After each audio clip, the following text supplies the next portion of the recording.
Hello, I'm continuing to analyze chess in movies. In this video, and not for the first time, we'll be looking at chess in two works of art, the Terror in Resonance anime and a short film, Check and Stalemate, which I'll be calling Stalemate today. We'll start with the Terror in Resonance, Episode 7. What do we have here? One of the strangest chess in movies I've seen, and I'm not even talking about its quality. I'm surprised by the idea. The chessboard is a literal airport. Yeah, the creators are in fact creative, but did they mess up the chess part? I mean, both players are presented as geniuses. Yes, both kings and queens swap places. By the way, the game is played basically blindfolded. And imagine if one character visualized it like this, and the other one correctly. I mean, it would be such a mess.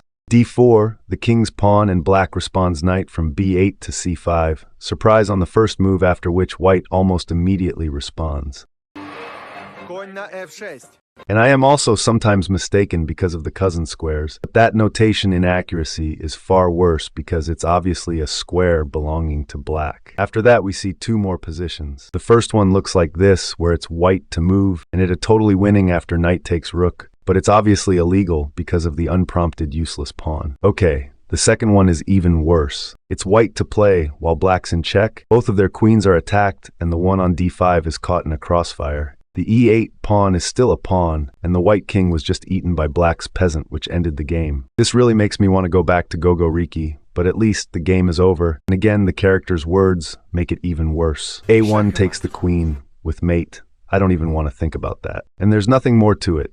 The anime wasn't full of chess. That's the reason I added Stalemate. So this time we are dealing with a movie, actual people as actors, and a real chessboard. So I'm hoping for good chess, or at least better than what we just witnessed. We recreated the first position from this angle because the other ones were awful, and it looks something like this. I'm not confident about the A, B, and even C files, but we'll work with that, and we see the chess player with his hand on the knight, and we can assume that it was attacked by the pawn and retreated. But that hangs a full queen, which makes this assumption questionable. And according to the plot, both are good chess players, and the one playing with white is a professional. The position is really strange. It's hard to work out a logical way of all the pawns getting off the board, but theoretically possible. And black plays rook f8, a horrible move, which has an idea of attacking f2, but it's outrageous. Now we don't see the board till white checkmates with the queen, but I found a way to mate. The obvious first move is queen d6 check, and after the only legal king move, white sacks the bishop, forcing black to take it. Knight a5 check. If king a8,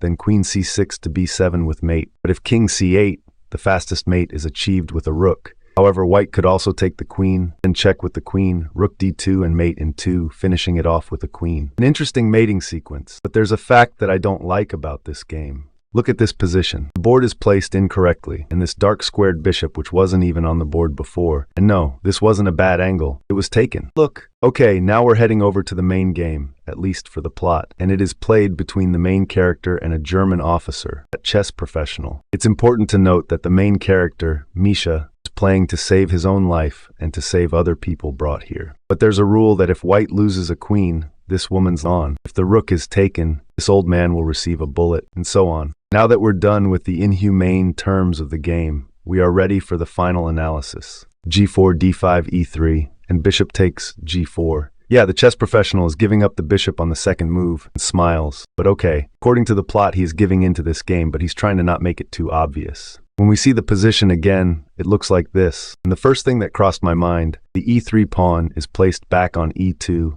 and white plays e3 for the second time this game. Also, the light squared bishop of black is still alive, and the dark squared one has vanished. But in this position, e3 makes some sense. If takes, and they lose the rook, cause the pawn is pinned down by the bishop. But of course, the professional will notice it.